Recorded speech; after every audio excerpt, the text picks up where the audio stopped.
head coach Ryan Day. The Buckeyes, the champions of the East Division, 12-0 overall, 9-0 in the Big Ten, currently ranked number 1 in the college football playoff poll. Coach Day, welcome to the dais. Again, as we take your questions today, we ask you to please raise your hand. Please use our wireless microphones. We'll direct Mary and Ryan to you. And Coach, if you'd like to start with a brief statement, and then we'll direct questions in your way. Sure, yeah. I appreciate everybody being here. This is obviously an exciting trip for our team. We just got here in Indianapolis, and so far it's been great, in terms of the hospitality of everybody here in Indianapolis. Had a good week of practice against, getting prepared for what we think is one of the best coached teams and best teams, not only in the Big Ten, but in the country. And had a good week of practice and excited to get playing. Coach, we're going to start right in front of you, row 3, please. Please identify your name and outlet. Austin Ward from Lettermen Row. Ryan, we don't usually get to talk to you the day before a game, but as you saw Justin go through the week practicing with that knee and the brace and everything, do you have more confidence that he can run most of the offense than you had at the start of the week as you get ready tomorrow? Yeah, I think he's done a great job this week preparing, and it's something he's been kind of dealing with, but he's done a great job, and our training staff's been doing a great job of getting him ready, and he's had a good, strong week of practice. Second row to your right, Coach. Yeah, Ryan, I asked you this the other day, but not only would you be the first team to win 3 outright Big Ten championships in a row, it's never been done at all. What kind of achievement would that be for you? Well, I mean, it would mean a lot. I don't know, in terms of sitting back and reflecting on what that would mean, down the road. We'll kind of think about that as we get, done with the season, maybe in February. But right now, it's all eyes on this game and playing a great game and keep preparing, for the next, night to make sure that, we're playing our best ball, because, we want to make sure we're, like we talked about, accelerating through the finish line, which is the Big Ten championship game. It's been a goal. It's been on our board for a long time, and so it's all about being locked in, focusing on executing at a high level. At a game like this, there's a lot of hype, there's a lot of hoopla when you come into the city, and they do a great job of that. But really, at the end of the day, it's going to come down to execution and who does their job on the field, and that's what the focus is on right now. Couple of questions to our left, row 2. Hey, Ryan, Bill Landis from The Athletic. Will Jonathan Cooper still travel with you guys, even though he's not playing? And is there any chance that you might still dress him in these games just in case you might need him? He will travel with us, but we won't dress him, though. Unless he just made a strong case for why he'd want to dress, what the plan is for him not to. We didn't want to risk putting him on the field. It's a decision you have to make, taking emotion out of it. As much as we'd love to have him in a game like this, we just think that the best thing to do is to have a whole year, and he deserves that. He deserves to have a full season his senior year, healthy and playing a high level of football, which we know he's capable of. I know it's going to hurt him more than anybody not having him out there Saturday, but we think it's the right thing to do. Stay in row 2. Hey, Ryan, Ari Wasserman from The Athletic. Garrett Wilson had some muffed punts. I know it's been a topic of conversation for you guys. Is there any consideration for moving guys around in that area? Or are you going to stick with him, let him go through his freshman growing pains, and is that just somebody you want to have on the field in that situation? Yeah, he's got to take care of the ball, but he'll be our returner, tomorrow night. We believe in him, we trust in him, we think he has the ability to be an elite returner. And so, we'll just keep working through it and get his eyes on that ball and catch it. We know he's capable of. We see what he's done in practice. I think the other day, the wind was a little gusty. You could see that on 2 plays, in my opinion. One was that play, and then also, Chris Olave's long ball. The ball kind of caught it at the end and caught him in the face. And so, there's no excuse, but, an indoor situation with no weather, we expect him to do a great job and be 100% catching the ball.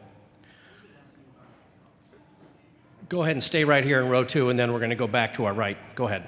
We've been asking a lot about Garrett all year and his progression, and just kind of following that Chris Olave plan of getting better as his freshman year. Is he peaking at the right time? And I know that you've had a very deep receiver rotation all year, but is this somebody that has kind of reaching a point that you thought he could get to this year?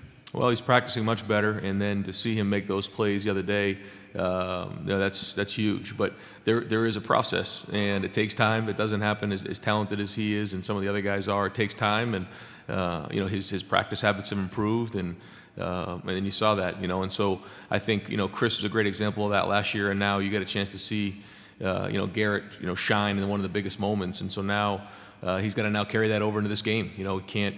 That game's behind us. He's got to focus on this game just like everybody else. But it was good to see a young guy step up in that moment. We're going to stay right here in row 2 before we switch to our right.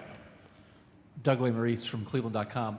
Ryan, I'm not trying to get secret info on Justin or anything, and I guess I'm not even drawing a direct comparison. But in 2017, when you guys were here, you had a quarterback who was coming off a knee injury, and you're going to have to figure out a way to have JT Barrett be effective and be in this game. For any play caller, for any coach, when you have a quarterback who has something physically, just what is the process like of trying to figure out, well, I think the game might go like this. We're not 100% sure what he's going to be like physically on Saturday. How do you sort of prepare yourself, and how will you react into the game once you see Justin moving around? Well, first, JT had that procedure done, and I think that was a very different injury. But I do hear the comparison, what you're saying. No, I mean, we talk to the training staff, talk to our people, and just ask all those questions. What the risks are and what they aren't, and everything we've heard back is that it's 100% go, and he's ready to roll, and so then we go from there. And if there was any question on that, then we certainly would take precautions. But we feel great. He's had a good week of practice. We're ready to roll. Coach, I'm going to introduce you to our Junior Journalists program. We've got some young aspiring journalists. We're going to take 2 questions in the back row on the right. Go ahead. Landry Prizer, junior journalism. How do you plan on stopping the rush attack of Jonathan Taylor in Wisconsin? Well, it's a team effort. It's a good question. There's a lot that goes with it. First off, it starts with the defensive line and doing a great job on the line of scrimmage. And then it's everybody else who fits into the run. Everybody has to be involved with it, the linebackers and certainly the secondary. And you got to wrap up, but it takes more than one guy. And we got to do a good job of being physical, but we also have to pursue to the ball. Everybody has to pursue to the ball, and sometimes it'll take multiple guys to get them down. But you have to win your one-on-one matchups at the end of the day, and if you defeat a block and you get over and you get a chance to tackle them, you got to wrap them up. Hi, I'm Varad from the Junior Journalist program, and as your first year in head coach, what are your goals for Fields and Young? What are our goals for them? Mm-hmm. Well, we really didn't set any individual goals in terms of anything other than being a great teammate and doing a good job in terms of creating leadership. That's a huge part of it for us. And both Justin and Chase, the 2 guys you asked about, they both stepped into different situations.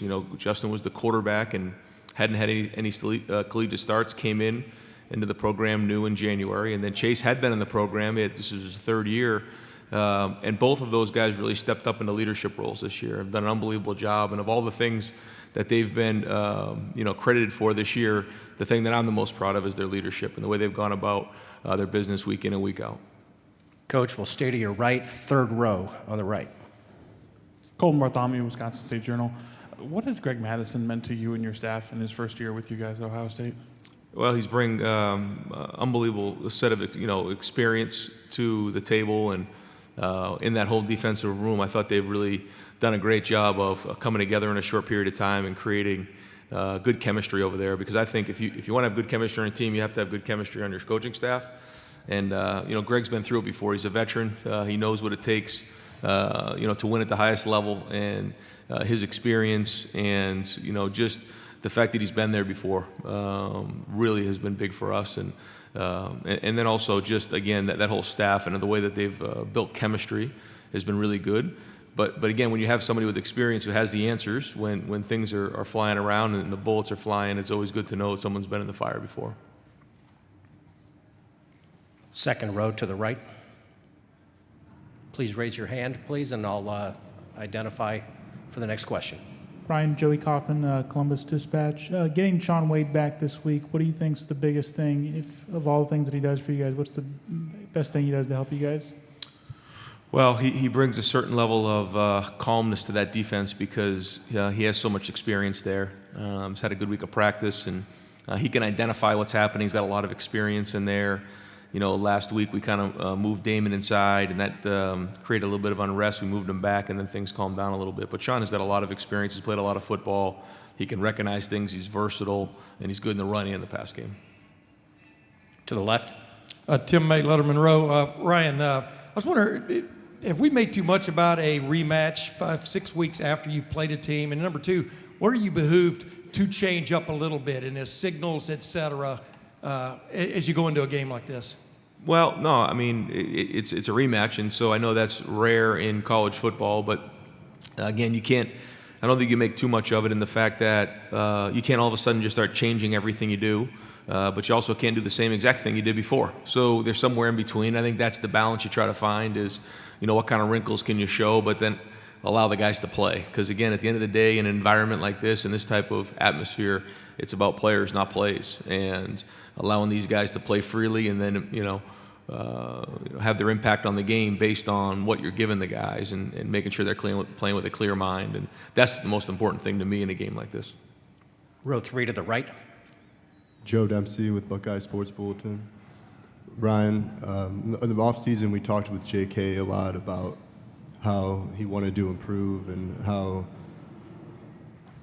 he wasn't hitting the home runs last year that he wanted to. This year he's been hitting some of those home runs. How important has he been for your offense, and what differences have you seen in him this year? Yeah, I think it's a combination of things. I think our blocking with the offensive line has been excellent. The guys inside, the guys on the edge in terms of tackle and tight end have been off the charts, but he's run with an edge. He's run with a chip on his shoulder all season. And like you said, he's been running harder.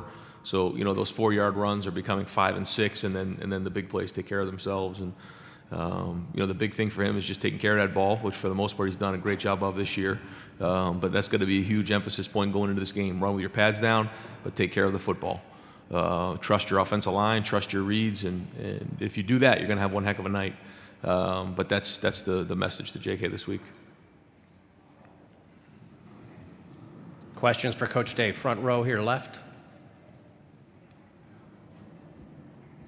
Nathan Baird, Cleveland.com. I know that there's a lot of bumps and bruises and people banged up this time of year, but in terms of the status report, I think that was probably the cleanest one we've seen maybe since the first week of the season. With these last couple games and the stakes that were there, did you approach how you were kind of managing that differently, knowing you also still had to keep as many people healthy for this kind of what's this game and what could be coming up behind it too? Well, I think it's more a product of just the way the season's gone with the 2 bye weeks, and then us getting some of our starters out of the game early on in the season. And then, like you said, we're a pretty clean team right now in terms of injuries. So it has nothing to do with what we've done the last couple of weeks, other than the fact that, we held Sean out because we didn't think he was 100%. And I don't think you can do that to somebody like Sean. You can't put him in the game in a skill position if he's not where he needs to be, and we wouldn't do that to him. So, but if anybody's ready to play or physically ready to play, we're not going to hold them back. Certainly in the games like that, Penn State team up north, and then this one right here. So it's all hands on deck to try to get this thing, because like we say, it's like March Madness, and we need everybody to do their job, whether it's the right guard on field goal or starting quarterback. We need everybody. On the left in row 3, and then follow in row 2. Spencer Holbrook from Lettermen Row. Ryan, Josh Myers probably didn't get as much recognition as he might have deserved on those all Big Ten teams. What has he meant for the offensive line this year? I know you guys had a lot of returning starters within Jonah and Thayer, but what has Josh Myers meant to the offensive line so far this year? Yeah, I don't know if I can really put it into words. I just think for a first-time starter, and what he's done this year has been excellent. And he's as good as I've been around at that age. His communication, his ability to get the calls from tackle to tackle, his pad level, his strength, his protection, his athleticism. When you put that all to his leadership, you put that all together, I mean, he's very, very talented and really good, and he's been playing really good for us. Stay in row 3. Austin Ward from Lettermen Row.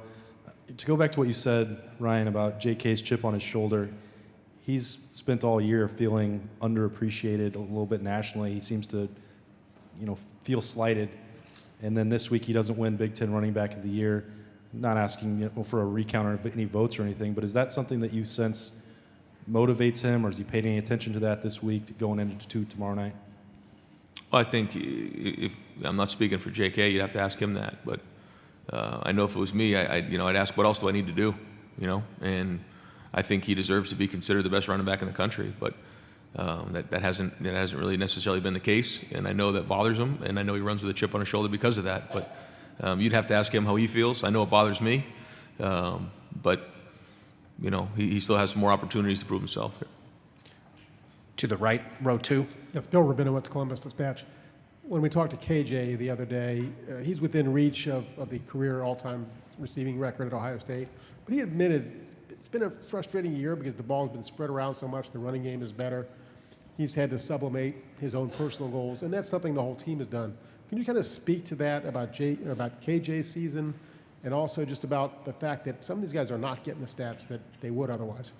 Yeah, it's a funny thing when you're the number one scoring offense in the country, and there's guys in the team who still feel like they don't have the numbers or stats that they would like. It's a good problem to have, but when you play in some of the games like we've played early in the season, and those guys aren't playing in the second half, that's kind of one of the give and take. There's positives and negatives to everything, but now that we're playing in these big games, now everyone's having an opportunity to show up and get these stats. So, these last couple of games, this one right here, they're all huge opportunities, and I think all those guys to a man would say to you that's not the number one goal is to get receptions or touches or touchdowns or anything like that. The number one goal is to win championships, and that's why everybody's here, and that's been the goal, and that's what makes this team special is that they don't care about that. They celebrate with their teammates, and it's all about winning. Well, yeah, I think he's done coming back, and he's been the guy. He kind of split time with Paris last year, and he's been the guy. We play in a little bit of 12 personnel. He comes out, but he's the H for us, and he does a great job in there. He's clutch. He makes some big plays in big games. We all know that. He's reliable, and he does a great job on the inside, and he's been a captain of this team. And so, the guys who left last year, they left a legacy behind. Well, now, KJ, Austin, and Ben have an opportunity to leave a legacy behind because we still got a lot of football to play. And, I think overall he's done a great job of leadership this year. We have about 10 minutes remaining with Coach Day. We'll go to the back, and then we'll come back here to the front. Hey, Coach. Kyle Babcock, Sports Report Media. You've arguably got one of the best teams in the country. Your guys are undefeated. They're playing for the championship. How do you keep these guys motivated each week knowing that they're a step closer to that championship now, Big Ten championship? They've been highly motivated all year, and they know, we talk about the race to the Big Ten championship, and the finish line to this race, which is the Big Ten championship, you can see the finish line, and the goal and visual has been accelerating through that finish line, not pulling up here, because that's what great athletes do. That's what great teams do, is they accelerate at the end. And we've known that this has been coming. This has been one of our goals. We don't talk too much about what's next. We kind of really stay in the moment. During the bye weeks in preseason, we took a look at the schedule and talked through what the season was going to be like. And we knew that the end of the season was going to be hard to have. We expected to be in 3 top 10 games at the end of the season. That's not easy to do for 18, 19, and 20-year-old guys to play in emotional games like this. And it started with a top 10 win against Penn State at home. Then we went up north and won last week, and now we come to Indianapolis for this one. So we knew this 3-game stretch was coming. The guys have been prepared. I think they've had their eyes on this for a long time, and now it's just you put your head down and you just go as hard as you can to get through this finish line and win the game. Row 2. Doug Lesmerises, Cleveland.com. Ryan, with the way you guys have taken starters out in the second half this year, we know you don't want to run it up. We know you want to get your backups in. You want to keep guys healthy. How much did you factor into that, wanting your top guys to be fresh and strong in November and December? Was that part of, how does that factor in? And what have you seen of your starters at this point in the season, of how worn down or how fresh they are with the time they've had offensive second halves? I think the answer to your question, yes, to all the above that you said. When you're in those situations, you want to get guys, some work, but you also want to get those guys fresh late in the season, the starters. And I think you could see that, by the way, on both sides of the ball, the way our lines are coming off the ball. You kind of look to me on an offensive defensive line based on, are they standing up or are they coming off the ball and going forward this time of year? And I think you'll see our guys are going forward. I think our running backs are running hard with power, and our guys look fast on the perimeter. So, I think part of the reason for that is just the way the season's played out. We've got 2 questions on our left, row 3, and then 2. Andy Andrews, the Lantern. You guys have been able to run the ball from a lot of different looks, whether it's under center or the zone reads and everything else. How is that versatility on the ground important against a team that defends the run so well, like Wisconsin? Yeah, it's hard. These guys do an unbelievable job. Coach Leonard and that whole defensive staff, they got really veteran guys. It's very hard to find an inch on them. And so, you got to be creative. You got to change things up. You got to change up formations. You got to change up schemes. You got to do a lot of different things to put them in stress. To move the ball, and then they play great situational, great third down, great in the red zone. So it's a big challenge for our offense. And in the first half of that game, we didn't play great. Defense did, and then we started to do a little better in the second half. But it's a big challenge, so our guys are ready for it. They know the challenge and they know the issues. Go ahead, row 2. Ryan, maybe along those same lines, the only 3 teams in the country who have more rushing yards than you guys are the service academies. And I remember before the season you talked about not yet knowing what this team's offensive identity might be. You were going to sort of learn that over time. I wonder, did you have any inkling, and I know you have balance, but I think when people look at you guys, they see a physical team that runs the ball. Did you have any inkling that you guys could be that? Was there any hope that you could be that when you took a survey of the personnel that you have? I didn't really know exactly what it was going to be. I knew we had a young quarterback who a lot of question marks about. We had a pretty good veteran wide receiving core and tight ends, and we had 4 new guys in the offensive line. So to say that knew it was going to look just like this, no. I had an idea. Really felt like Wyatt and Josh coming back off of last year. We kind of knew what we had in Brandon Bowen, but then having Jonah to come in there, we had some promise that we could do a good job moving people off the ball. But the way JK's run and the way we've moved people off the ball has been something that's gotten stronger as the season's gone on. And then to see Justin flourish especially in these big games and just the way that he's competed, I think that's where the journey's come. And like we said in the preseason, that was what I was most excited about, was to kind of figure that part out on offense and defense. And there's still a lot to be written, and I still don't think we've played our best football yet. I think in all 3 phases, we've yet to put together just a dominant performance in all 3 phases, and so that's another challenge that we've given the team this year. What's the best version of this team? And so that's something we're working on this week. We've got about 4 to 5 minutes left for any questions. We've got one here. Stay in the second row. Hey, Ryan. When you look at the schedule you guys had at the beginning of the year, you might look at it and say, Penn State, Michigan, Big Ten championship, 2 playoff games in a row to win a national title. Now that you're in the midst of that pretty brutal run in terms of the opponents you're playing, I'm wondering, how is your team in the middle of it? Are you better off for being in the midst of something like this, or is it harder because, hey, the teams are better and you're banged up? I mean, now that you're like in the thick of that run and that stretch, looking ahead at tomorrow and what might be ahead, how do you feel this team has responded to that? I don't think we'll know until we get done with tomorrow night. But I think when you're in stretches like this, you just go. You don't start thinking about it. You don't start worrying about it. You go. You're smart about how you practice. But when you look at the injury report, we're pretty clean right now. And I thought we had a good week of practice.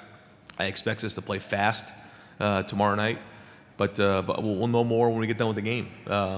But it's a tough stretch. But it's something we've been preparing for, and I think the team's ready for it. Any final questions for Coach Day?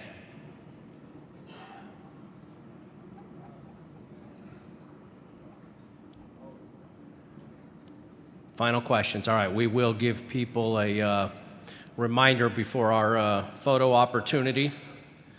We'll have Coach Day hang tight with us for just a moment. We will ask people to direct our attention to Peter Bick with the Indiana Sports Corporation. He'll lead our photo when we get underway, and then we'll open up for any other TVs and cameras that would like to shoot as well. Any final questions? We've got a couple of minutes with Coach Day.